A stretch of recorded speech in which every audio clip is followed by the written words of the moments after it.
So we have got another interesting episode in episode 4, episode 4, right? Inca Mummy Girl. Mm-hmm. Yeah. And this is what I would deem as a classic monster story. Very, very kind of like Frankenstein, like that. Was it the last episode Some assembly required. Yeah. Yeah.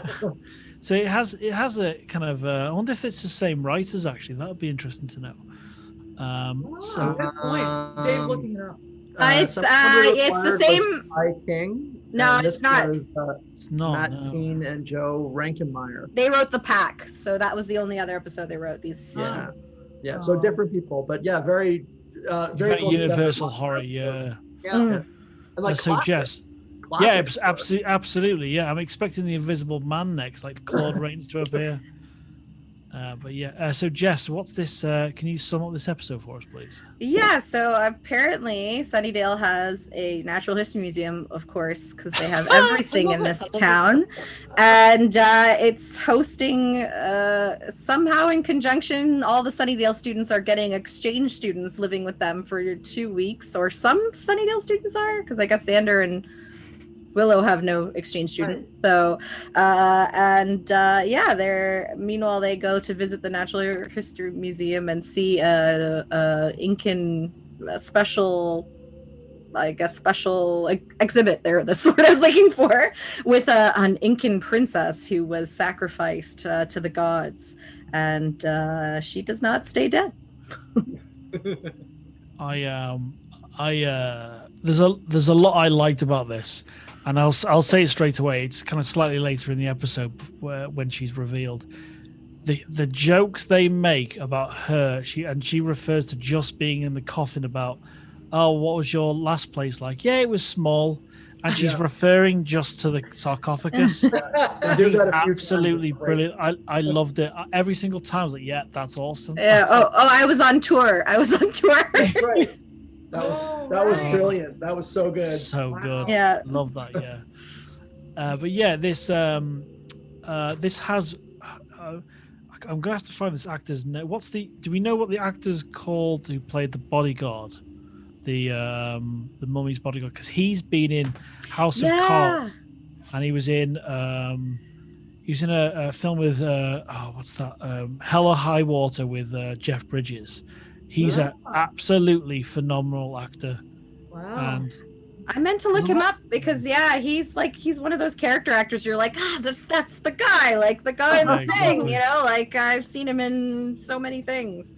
I meant to look up who he was. It's very brave. This episode's brave in some ways because there's some action scenes in the daylight. And obviously this shows in the evening when they're on the rafters. And obviously at this point, she's absorbed the exchange student. I know we'll go back to how she kind of started, but she absorbs him, and then they're on the rafters and they're doing the whole thing with the Twinkies. And there's a very clever edit in that scene where she looks like she's eating the whole Twinkie, but they cut just before, and obviously it's just half a Twinkie that she puts in her mouth. There was a thing in the wiki, and I don't know where they got this from, that they had to. I couldn't quite get where this was said. They had to eat up to 10 Twinkies each, is what they said for that scene. But then they said for each take, so I'm like, that can't be right. Like they ate 10 Twinkies each. No, so I think they meant 10 Twinkies total. I'm hoping, but they had to eat 10 Twinkies. Because there's at least 2 cameras on that. Yeah. Unless they've got both cameras running at once, which is unlikely. Yeah.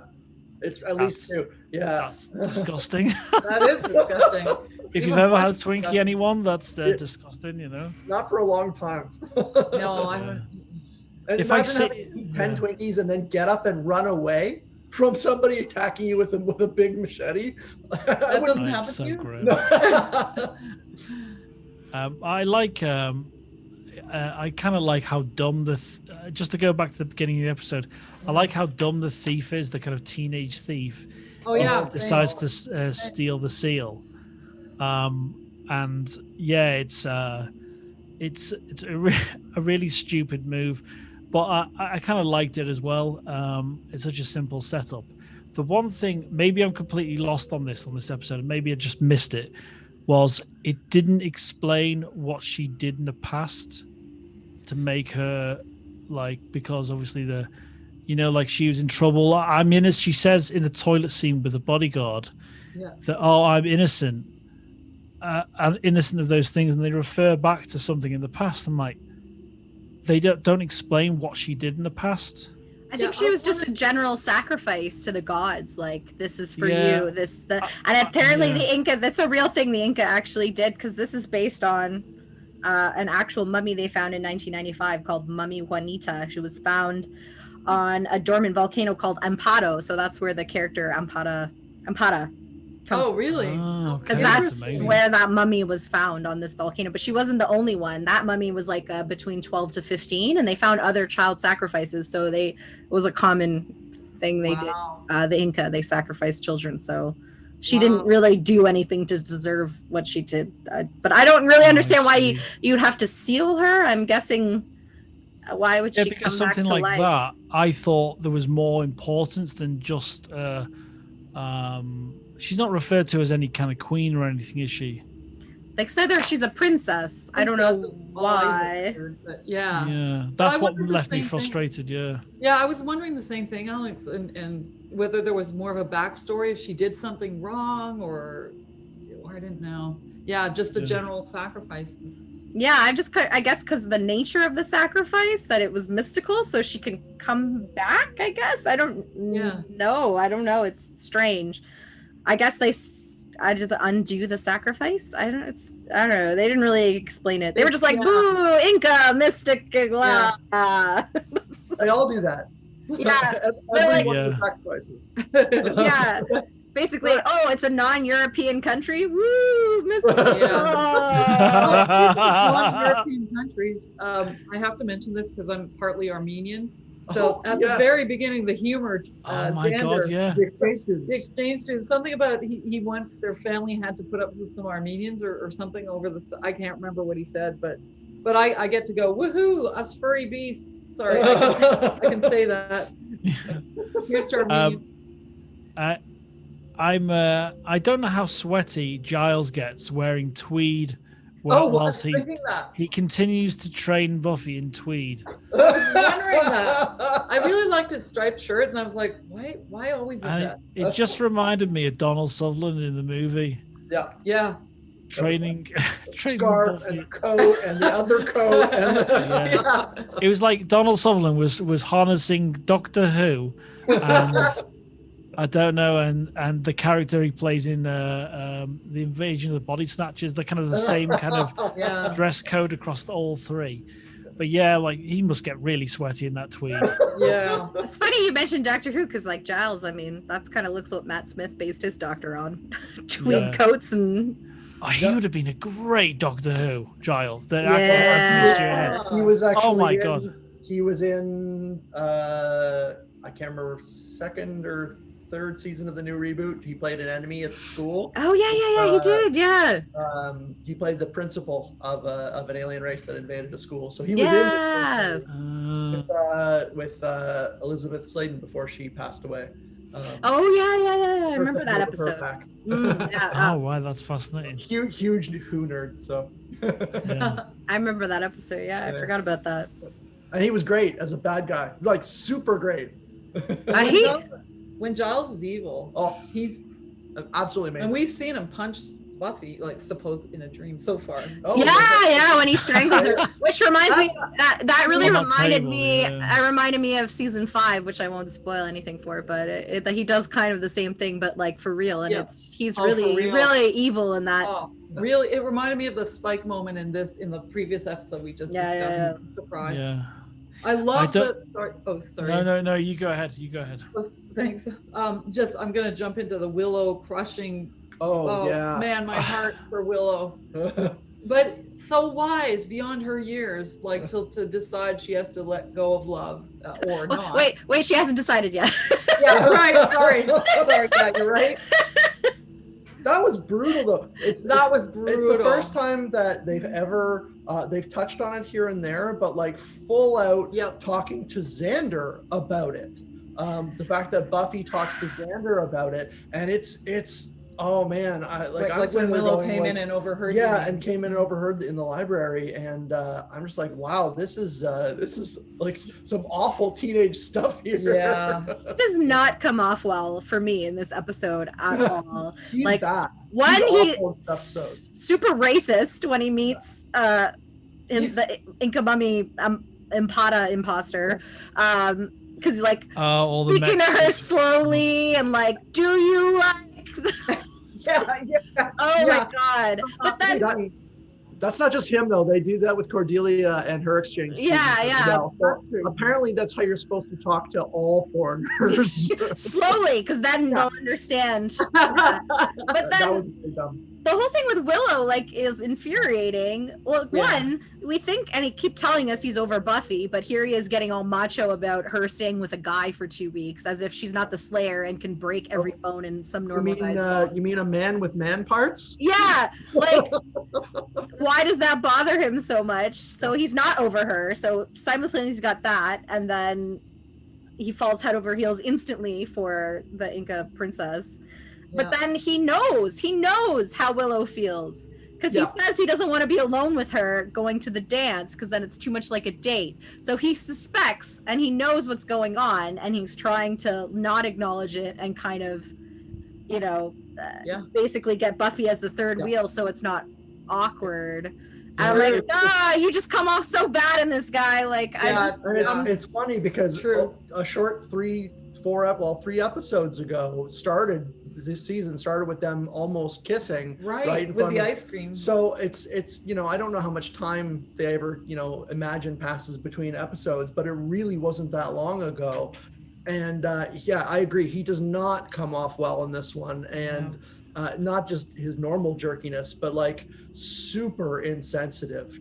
And Willow's just her acting in this is incredible. I mean, the fact that she's pretty much sitting there hurt and not knowing what to do about it the whole time was great. Like, it was done so well. Yeah.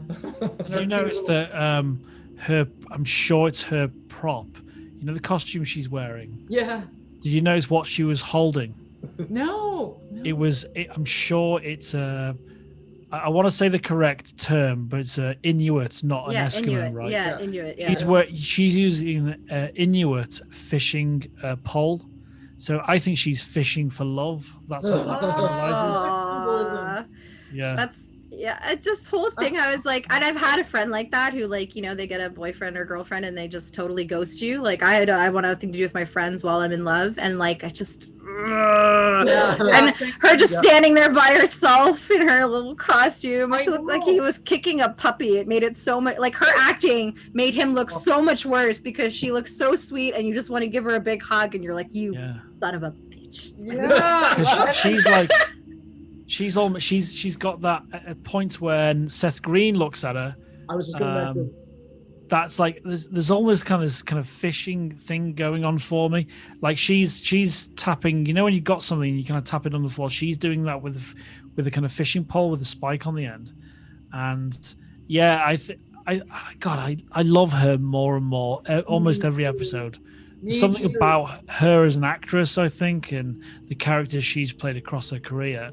It's just super likable. Yeah. Super likable. And the library scene, just going back to that, and Willow's reaction when she overhears Buffy and Xander, and just her non-reaction, because you could have really played that up. I thought that was brilliant. Just not really, like, just going back to being Willow, just because there's nothing she could do about it. And I don't know if you know what I mean, but she wasn't like crying, running out. Yeah, but she's a lot more mature than any of the others. That's what I was saying. Yeah. But saving grace that Oz this is his first appearance.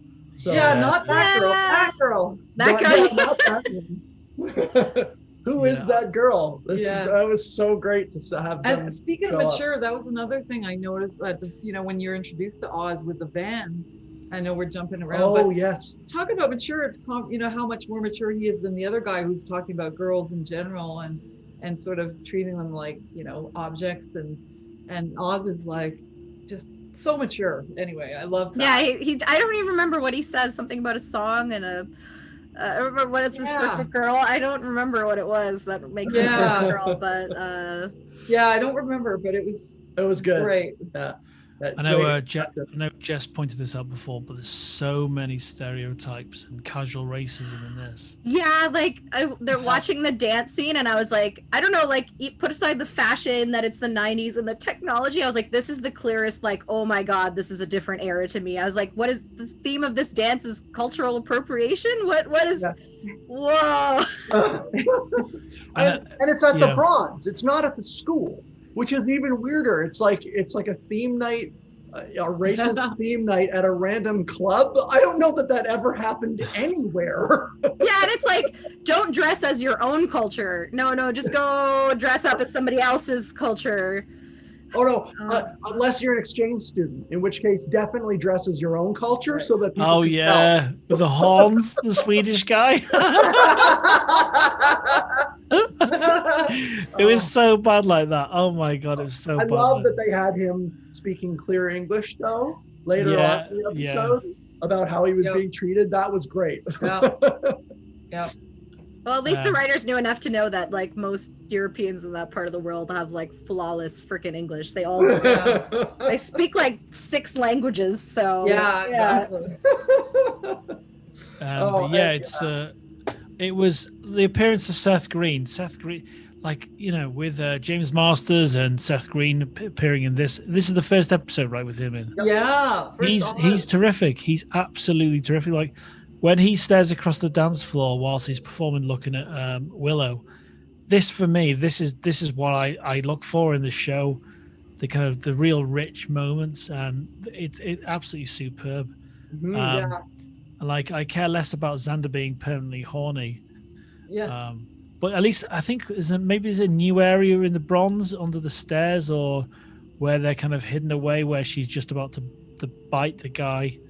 Jonathan! It's Jonathan! Did anyone else get excited? I was like, it's Jonathan! I did. Yeah. I did. I was like, oh, it's Jonathan. And I can't remember. Has he been on the episode? Jonathan from Queer Eye. No. His character's name is Jonathan. Oh, right. Sorry. Yeah.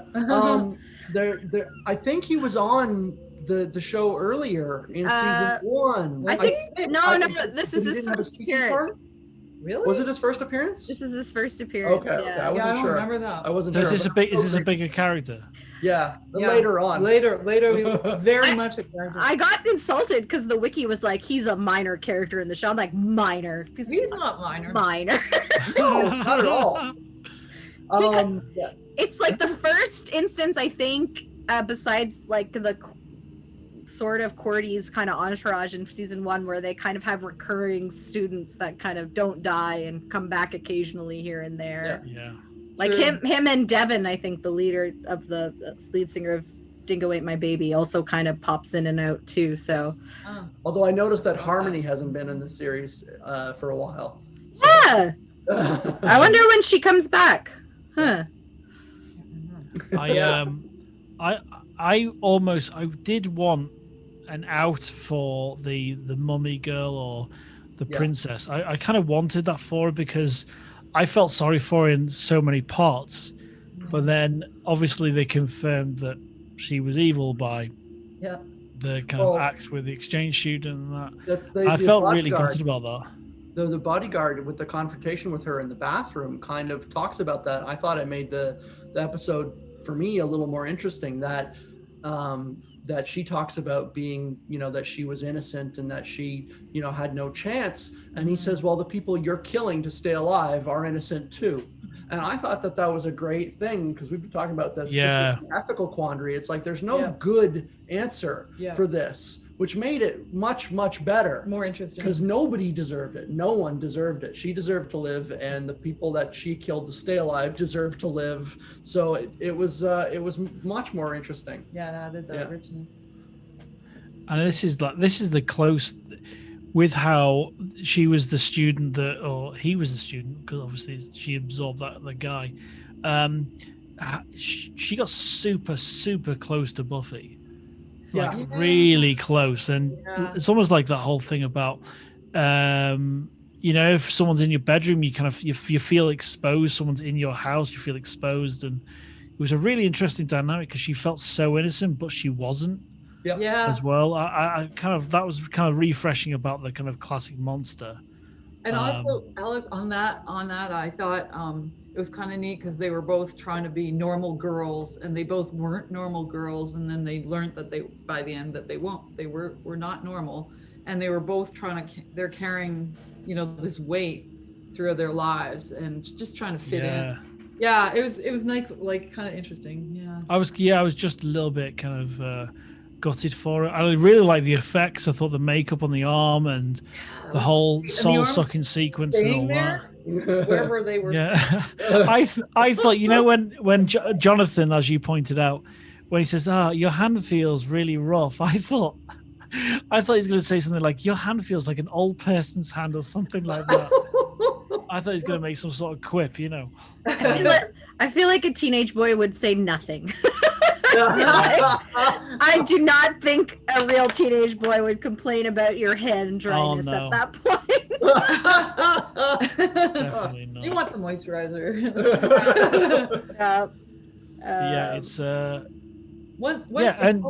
sorry, go ahead. Speaking of the makeup, her face when she gets Empata, at the bus depot, that was like one of the best, that was really horrifying. The way she looked in that scene was pretty creepy. Yeah, right away. I actually had that too. The mummy, when they first see her alive, it has no eyes. Yeah. When it first opens, it opens its eye sockets and doesn't have eyes. And I'm like, that is super creepy. Like, it was really well done. Yeah. Do that in a video. Just kidding. I'm kidding. But yeah, it was a good monster. Yeah, it really was a good monster. And when she falls apart, just collapses and then turns to that was pretty horrific actually too. But I have to wonder, is the museum not like, where's our body gone? It's Sunnydale. And on that, the museum itself, I thought was cool. The dinosaurs in a new air, that was great. That was a great shot. You might like that because it's that. Yeah, like expanded geography of the town. Yeah. I have so many questions. Like in episode 1, Cordy's like, "Did you see? I'll just avoid the bad part of town." And she's like, "Where's that? Like a block and a half from the good part of town." So I'm like, it's supposed to be a small town, yet they have like an airport, they have a natural history museum, they have a zoo. Like, what? I don't.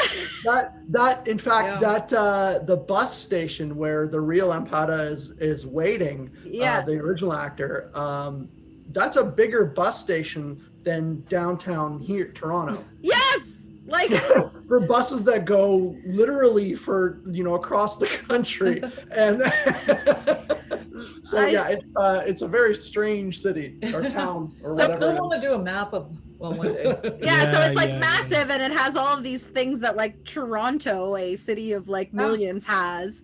But then apparently you can just waltz into that museum and like steal crap and take a body out and break shit, and nobody's there, and you can walk in at all hours of the night. It's like midnight. You can walk in, no problem. Go play with the mummy. I think. If we did draw a map, Smudge, it'd be more like one of those theme park maps that aren't quite right.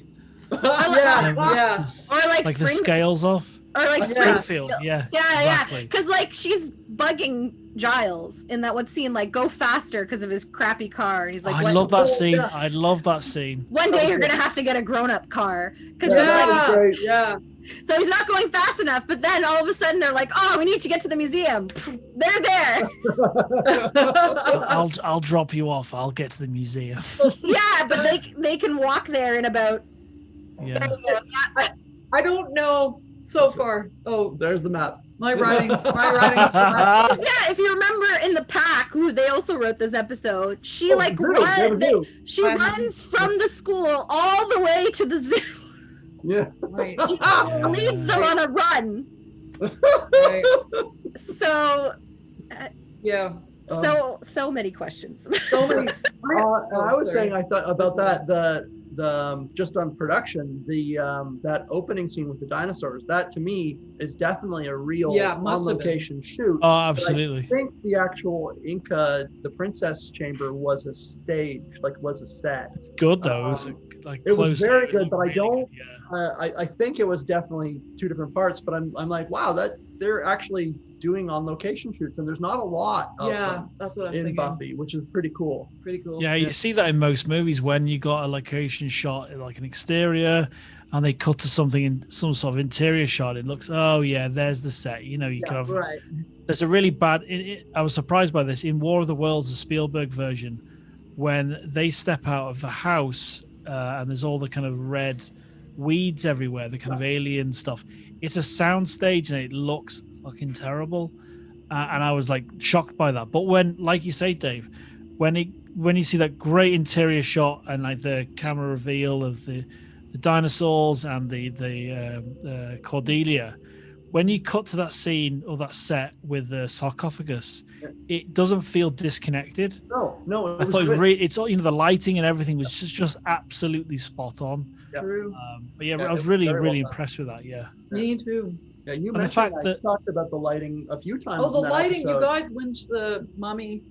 Is under the stairs. And with Yeah. Xander, also the Oh, you yellow mean bat. the really seductive kiss? The really Yeah, I thought the lighting, the different kind of feel, really more creative than typical Buffy. All in one episode. There's a lot of cool lighting and backgrounds and stuff.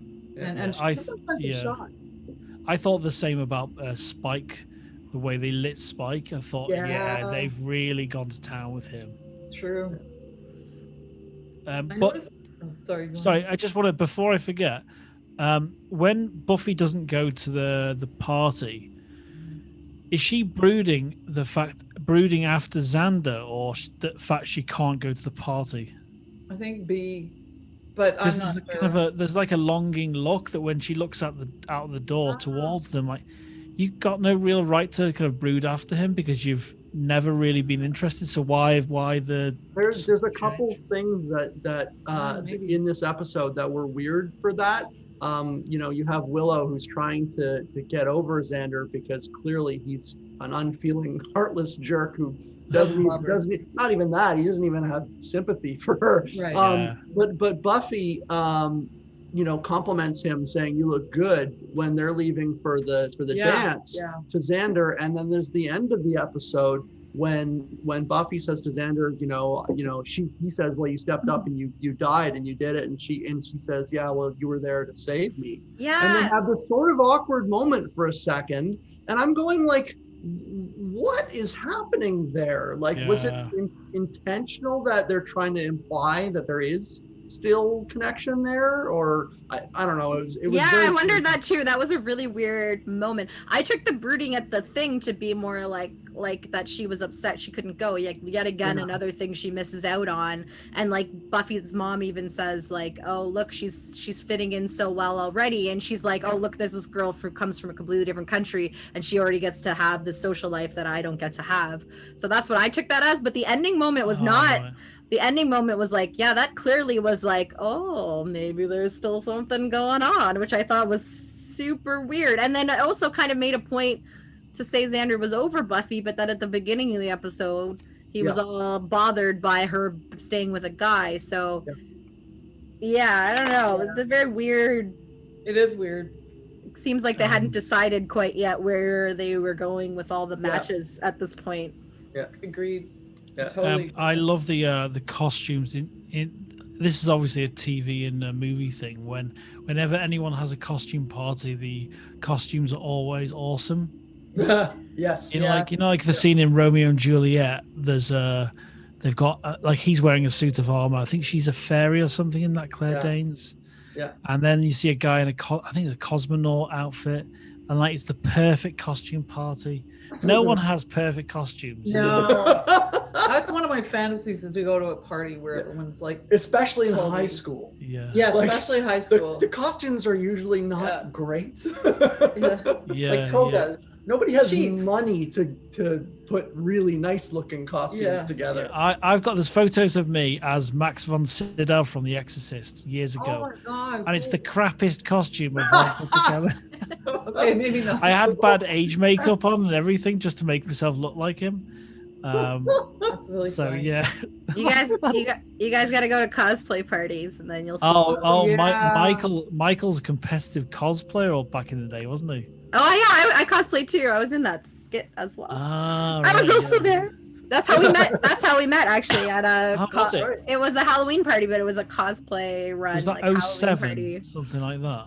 We met in 2004, but that skit was from 2006, I think. Right. Yeah. Just saw a post on Facebook. I've not watched it yet, but I want to see that. Yeah. He has other stuff out there. Oh, I won't say it on this, but a lot of cosplay he did. But yeah, that's how we met. We did like a video. I did like video game costumes and stuff too. So, but yeah, if you want to see really, really nice costumes, go to a convention. You'll see some insane stuff. Unreal, like standards. Unreal, yeah. Like these people are so good they can't move. Essentially, like they have to just stand on a wall and people come up and take pictures. People get work, don't they? The people doing like full giant mecha robots and stuff that actually walk around. It's like, how the hell did you? Those are cool. But the fun thing about conventions is also wandering around and seeing the low key costumes that you get excited about because they're like a niche thing. I love that. I was wandering around and I saw two women. One was dressed as Jareth and the other one was Sarah from the Labyrinth, and I was like, that's amazing. Cool. That's cool. So excited. My that niche cosplay is the greatest. Like I saw one the cosplay was from a behind the scenes photo from 1976 when they were shooting Star Wars A New Hope, and it was a guy with a boom pole, huge boom pole, and he's wearing pink hot shorts. I've seen that photo. Have you seen that? Yeah. But he did a cosplay of that. I'm like, that's fucking brilliant. Oh, is that ever cool? That's brilliant. I saw the picture, Dave. The probably same one where I compared the both photos. I'm like, oh my god, that's genius. So yeah, cosplay. That's like doing the full overhead. Yeah. Inside. I absolutely remember the photo. I have to look that up. Like, have you seen that guy? I think some people dress up with him too. In Empire Strikes Back, they're all racing to evacuate Cloud City, and there's a dude running through the hallway with like, everyone's like, is that an ice cream maker? It's like an ice cream maker. I think that's what they gave him to look like futuristic, but it was legit just an ice cream maker. And I think people actually dress up as him too. Wow. I'll have to look at that. That's great. Wow. Oh, that's so good. Wow. But the last time we dressed up was kind of niche. I went as Barb from Stranger Things, although sort of. I didn't have red hair or anything. I just dressed as Barb. And Michael went as. Did you guys see that SNL skit with Kylo Ren where he's Matt the radar technician? Yeah. Yes. That's what he went as, Matt the radar technician. Oh, man. My future mother-in-law, she's got Barb's glasses. She has Barb's glasses. It's the same, like huge ones, you know. This is why I love that character, because that's what my mom looked like in the 80s. Like all my baby photos, my mom had the big glasses and the short red hair. So I'm like, it's Barb. My mom was that's hilarious. I always wanted one of those phone cords, you know, the phone on the wall that has a massive curled cable. I always wanted one of those from the 80s. You don't want one of those. They're awful. Because somebody who grew up with one, they're not good. And you have to have the really long cable so you can walk to the other room so your family can't hear you talking on the phone. Exactly. That's right. You didn't want it to stretch around the corner, but then you end up having this like cable that just covers one half of a wall and it's tangled to hell. It just, they're awful. Yeah, that makes a lot of sense. I killed for Drusilla. Like if I was gonna pick something, Drusilla's outfit in the that was episode. great. That would really suit you, actually. That would be really good. Thank you, Jessica. You made my day. Yeah, you know what? How weird she is. We should try and do a Buffy. Maybe next Halloween, if we're recording, we'll do a Buffy dress up day. We'll pick a character. Good. I'll do the stereotypical Swedish Viking. I'll do that. Oh yeah. Can I mention the tiny thing that I noticed in this thing on the fridge? I noticed an HIV/AIDS poster, so I'm always looking for stuff, just given my background in that stuff. And I was trying to read it, but I didn't know what it said. But obviously, it was more in the news, which is kind of realistic. Yeah. It's the kitchen on the fridge. And that was the year after the protease inhibitors came out, which is a new class of AIDS drugs that saved a lot of people's lives. So 96 they came out, and 97 was this episode. So yeah. Anyway. Yeah, you're saying it's not often you see stuff that connects a show to real life and what's happening around it. I thought that was kind of cool. That was really interesting. It's kind of interesting. It really set the year, like, for real. But that's true. Yeah, because like Rent then was a few years after this, which is when they take their, because that's a big part in the show where they're like tea break and they take the they like it figures, cocktails from that, it's anyway. I'm out of notes for this one. I did enjoy it though, and I wish I almost wanted more backstory of her. I really enjoyed the character, the mummy, and I felt a little bit sorry for her. I know she killed people, but I didn't.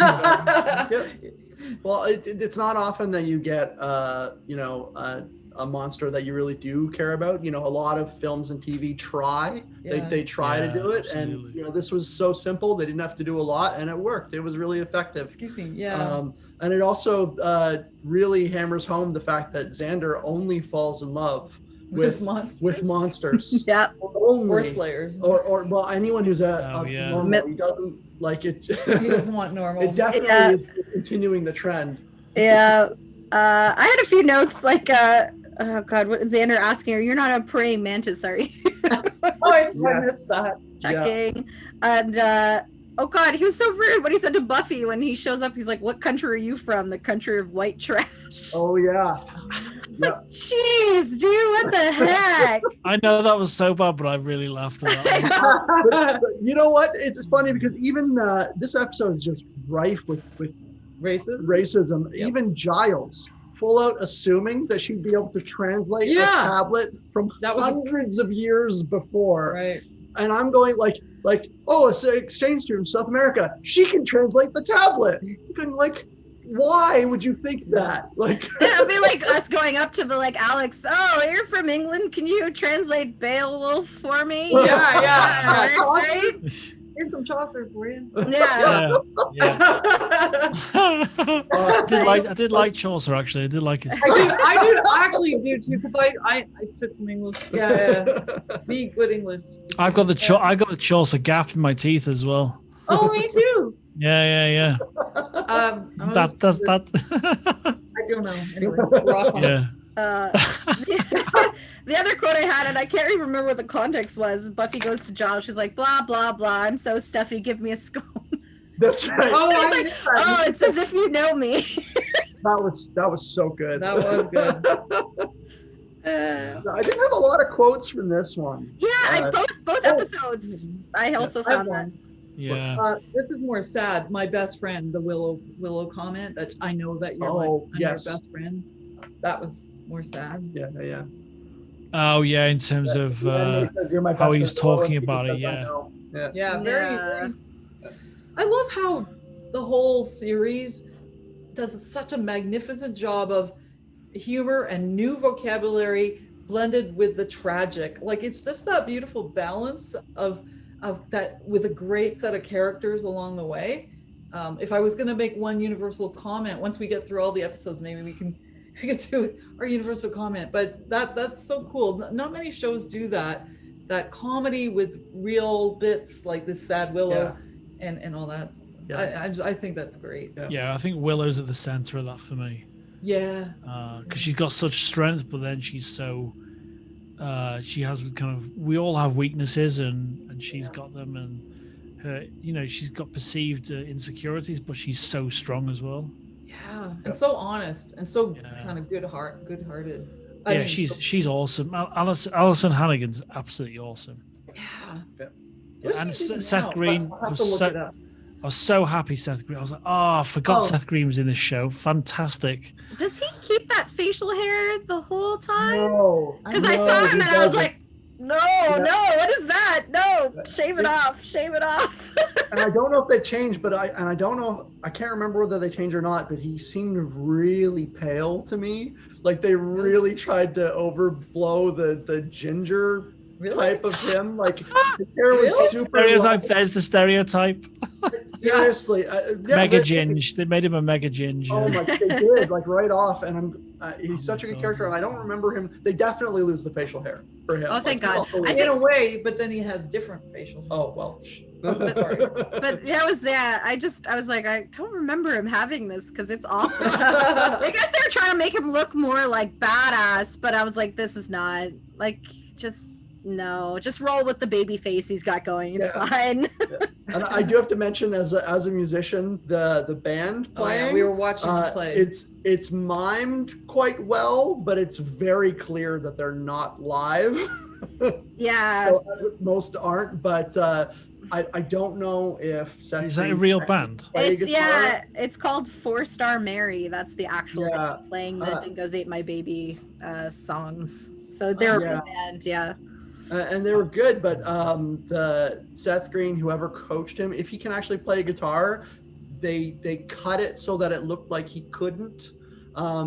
His strumming hand was almost perfect, but his fretting hand was not anywhere near it should have been any of the shots they had it in. So I think he might actually know how to play and was trying to do a good job, but they took shots that didn't match the music. Yeah. Unfortunately. Because I don't know. I'm not sure. I guess Michael would know this, or maybe wouldn't, because I don't know if he's done a scene like that. Do they tend to loop the music when they record, or is it silence when they record and then they put the music in? You normally when you shoot a music video, you normally have I at have least an oh, okay. So they hearing it, but for timing and that. Yeah. So you're right. So maybe like at the point of the loop, that was a different part of the song when they recorded as checking out Willow, and then they just kind of whatever. Yeah. Because I've done a few music videos, and we try and get it as accurate as possible because people spot it in a heartbeat. And the timing's off when that, Totally true. And really singing, I remember I wasn't the musician, and I was helping, I was the boom person. And my friend was shooting her first music video, and the artist wasn't singing. And I said, you gotta, we weren't, we needed to see the vocal cords move and so he did sing and it looked better. Yeah. But anyway, that's an aside. Just on a side note, before I forget, I've really got this is completely out of Slayer talk, but there's two things I want to tell you about. This is just stuff down the future. I really want to shoot a music video for Smudge. I really want to do that. Oh my God, yes. Can I? Sorry. You can do whatever you want, and I've come up with a treatment for a film I want Michael to do with either Jess or someone else. It's about a couple that meet online during a pandemic, and maybe it's a bit the ship has sailed, but because of restrictions, they can only meet in the supermarket. So their date is in the supermarket. That's cute. So they walk down the aisles together, talking about their date and each other. And I've not told anyone else about this idea, and I'm writing it. Wow, that's so cool, Alex. I'd like to hand that off to Michael to see if he can get it made with someone, or I'll shoot it for him in the future. So I just see it like visually, the two of them walking down the aisles with a mask on, going on this date together. That's a great idea. That'd be cute. I feel like I don't think it's gonna pass. I feel like this is such a cultural event that we'll see movies about. Oh in the year absolutely. 2020, yeah. In fact, there are a few. I never watch Canadian television because it's usually really awful. But there are a few current procedural cop or emergency service shows that I've seen commercials for. That even in the commercials, you see them wearing masks. Yeah, which was really interesting. I'm going even in closed sets, they're still doing it like that, which was interesting. So I think that's a great idea. Yeah. I've been doing that for the last few days in terms of I wear a mask on. I get tested if it's a busy one like Michael with his, when you're on set, you got to get tested almost every day, and it's just the right thing to do. Image wise, it's the right thing to do. It needs to be seen on and more Needs to be marketing. seen. Totally agree. It's not. We don't see it enough. Yeah, Michael was complaining about that because he's saying like people get mad that the production industry is still allowed to operate, but he's like they don't really understand and they don't really advertise how many precautions. Like right in Toronto now, you have zones basically. So like outer zones, it's like this like social distance, masks on. I think the inner zone, it's like still masks on, and then only the people on the set who are actually have to be on screen are allowed to remove their masks. And then as soon as it's cut, you have to put the mask right back on, and like so they have zoned it out and they take a lot of precautions. So it's a very strict rules about who like where so it's pretty safe, and they shut down really fast. They're not like big corporations that don't take it seriously. Like if there's one case or potential, it's like everything shuts down. So that's good to so hear. Well, great ideas. I'm down for music. Yeah, well let's talk about it. We'll work something out. I'm all for when I come to Canada to do a bunch of projects as well. So that would be amazing. I always wanted to shoot something with Michael as well. Anything he wants to do, I'll shoot everything for him and do it in anamorphic, whatever you want to do. I'll be really happy to do that. That'd be awesome. We should do a music video for Slayer Talk. Yeah, Dave with his guitar double axe war axe thing. I'll just try and copy Xander's dance move. Or just look at that scene with the guy in the red jumper. But what I'll do is I'll send ideas over, and when I finish the treatment, Jess, I'll send it to yourself and Michael and see what you think. That sounds like fun. Yeah, I think that could be cool, and that's just a little project I wanted Michael to be involved in because he's very talented, as you know. So yeah, this has been great. Always fun. Always fun. I had one more thing, is the death count. The death count for that. Yeah. So 3 humans, if the bodyguard I assume is human and not mystical, I'm guessing. I don't know. 3 humans, but does the Inca Princess count? I don't think so. I think that's like nil, right? Like she was already dead, and then she just went back to being dead. So I don't think that counts, right? Where did the body count? Because vampires are dead, and we count them. Oh. Well, I always count them as like because that's a demon death. That's what I always take it as. The human soul dies, the demon either gets sent back to hell or it's dead. I'm not sure how that works. These details, these minutiae, I love these. But details. I'm like, does that count as a death? I mean, she came up to life and then back down again. So I'm like, I'm iffy on that one. Does that? Well, she's polished off. She's finished. She disintegrates. Yeah, she can't come back. So I guess. She can't come back. Yeah. Oh, and you know what? Where does the bodyguard come from? It does count because she says she was aware of everything going on. So her soul was still in that body. Okay, I will count. And she was making all the jokes about, it's really lonely where I come from and all that. Where does the bodyguard come from? They don't mention. He just appears like if it's one throughout history or if there's a lineage of them. It has to be a lineage thing, Yeah, I was like, is he mystical? I mean, has he been following her? He just appears like Errol Flynn in Captain Blood. He just swings into the episode, doesn't he? Maybe that scene was great where he just jumps onto the set, Xander jumps on his back, the guy throws him off and then runs away. It's done in like 10 seconds. And that guy would decimate Xander because he's a big dude. Yeah, he's a big dude. I think they established though, they're like, oh, he's like, I scared him off, and they were like, no, I think he saw what was in the thing. He was like, oh, it's not her, Glenn, I have to go find her. So he takes off. So I think he got scared by the Twinkie. That's what he got scared. The actor is Gil Birmingham, by the way, and the reason he's amazing. I know who he is because he's in Twilight. Is he in Twilight? Is he in Twilight? Yeah. Which characters? He's Billy Black. Yeah, Billy Black. He's one of the indigenous people in the. Yeah, that makes sense. I don't think he's a werewolf, but he's really great. He's got this weight to his voice. He's brilliant, really brilliant. Wow.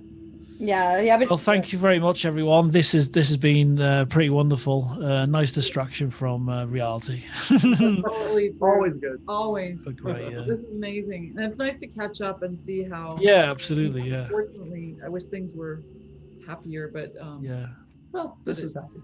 This is happy.